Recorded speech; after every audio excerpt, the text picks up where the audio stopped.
But I think it was interesting when he said, "I'm really not a racist, I'm just really, really angry." I think he showed that men actually have very complex lives and they have emotions. Hi, this is Jim Breon. Welcome to this YouTube channel where we discuss all things mental health. I'm a licensed marriage and family therapist and a licensed professional clinical counselor in Orange County, California. What I'm going to be talking about today is actually something that I've seen recently in a video that someone shared with me of Sean Strickland. So Sean Strickland, if you're not familiar with him, he's the middleweight world champion in UFC. And he recently did an interview with a man named Theo where he was talking about different aspects of his life and his work. And it was actually a very incredibly honest interview, very open, and was showing a lot of self-awareness. Some locker room talk, and then there was actually some real depth as well. Now, Sean is a person who over time has gotten into a lot of trouble, including behaviors, some of the words that he's used, and actually recently attacked another opponent, a fighter, who had publicly bullied Sean during a press conference, and then later egged him on when they were watching a fight. And that's when this attack happened. And Sean has admitted that in the past, he's done all kinds of things that he's not really proud of. But this opponent, who was really a bully, and I wanted to say a little bit about bullies. This rival fighter that I'm talking about during a press conference ridiculed Sean Strickland over his childhood trauma. And really, the man was very ignorant and unaware, actually making things up. He didn't actually know what he was talking about. He suggested in this press conference that Sean had been raped by his father, which actually did not happen. But that's the sort of ultimate shaming experience for a man, is to suggest something like that. And this was an attempt to publicly shame him. And from my perspective, I think this is very ignoble, discreditable behavior, where he's weaponizing a personal vulnerability, and to use a term that comes out of fighting and boxing, hitting below the belt. And that type of weaponizing of vulnerability is the hallmark of a bully or an abuser. Bullies denigrate others, they misuse power, and they deflect their shame onto other people to build their self-esteem, and they develop something we think of as hubristic pride, which is associated with shame proneness and false empowerment. Now, all that said, during this interview, Sean Strickland was talking about some of the trauma that he lived through as a child, sharing different things that he had experienced. And I think he had really no intention of going that deep into it.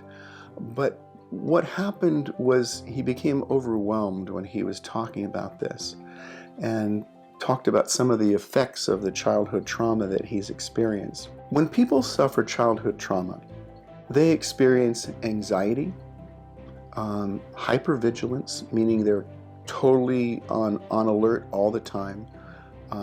They're always vigilant, waiting for the next thing to happen. Some of the other symptoms of childhood trauma can be increased anger, aggression, attention problems, problems focusing, problems in school, falling asleep in school because of sleep deprivation. This is something that Sean had shared that actually happened with him.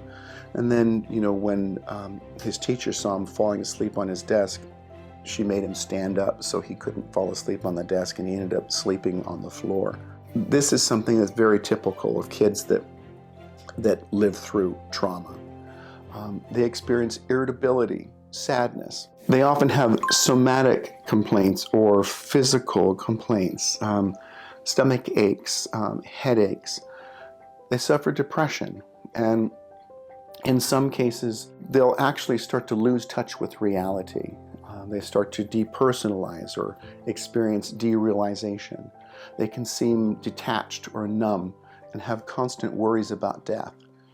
And these are a lot of the things that Sean was talking about experiencing as a kid. And he even talked about his rage. He was kicked out of school at one point for what he described as a hate crime. But I think it was interesting when he said, "I'm really not a racist, I'm just really, really angry." Now, this is a man who grew up with an abusive dad who was an alcoholic and an addict. And Sean feared every day that his dad would kill his mom because he threatened to do that and abused her on a regular basis. And he lived in constant fear that something bad was going to happen to his mom. He was, in effect, a parentified child, feeling like he had to do everything he could to protect his mom. And at one point in the interview, he was talking about a lot of this abuse that had happened, and then he said that he got to a point where he started to lose his faith in God. And that was when he was overcome with emotion. Now, when this happened, he could very easily have stopped the interview. He could have asked that they cut that out or that they don't air it. But instead, he actually allowed himself to be seen and seen feeling his emotions.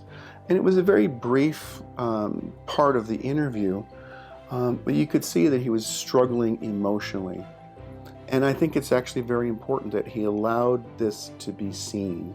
The interviewer, Theo, I think, handled it very well. You know, he basically let him know that it was okay, and we can just sit here in it, which is basically what I would tell a client who was describing the same kinds of things. Personally, I think it took tremendous courage for him to allow that to actually be seen, especially being a man in his position in the culture, the society that we live in.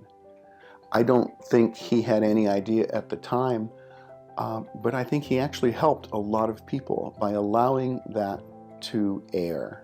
Because people talking about their mental health and these types of things that are really taboo subjects, every time that happens, it helps to break down stigma.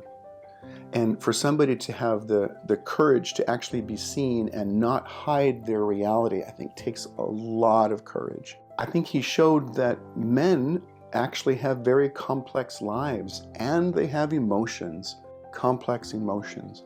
They're not just cardboard stereotypes that often we expect men to portray themselves as invulnerable performers. And that sort of thing is reinforced in men and starting in boys. Boys in our culture are raised with the boy code. The boy code, the number one rule of the boy code is never let anybody see that you're weak. And then we start to associate weakness with having emotions. Certain emotions, anger, control, decisiveness, those things are valued. But anything that shows any kind of vulnerability or difficulty, those emotions, sadly, are conditioned out of boys. And then those boys grow into men. And if a child is the victim of abuse or trauma, a lot of that stuff is just internalized and pushed down. I have no doubt that allowing himself to actually be seen authentically, talking about and even experiencing the effects of his trauma was helpful to many people. He was being real, he was being authentic. Now, he's received support from a lot of his peers. I know there was at least one that actually ridiculed him for that and basically said, shut up and sit down and keep it to yourself. In fact, telling him, just be the stereotype and nothing more than that. And I was really sad to see somebody demeaning him for allowing himself to be authentic, because it really demonstrated ignorance and reinforced stigma. And again, is putting men into a box where, you're only allowed to be some cardboard cutout image that we've created in our minds about what a man is. It re-traumatizes people when we do this. It's basically telling someone to put a piece of tape across your mouth and sit down and shut up. Now, as a therapist, as a mental health professional, and frankly as a man, I'm I was grateful to Sean for what he did.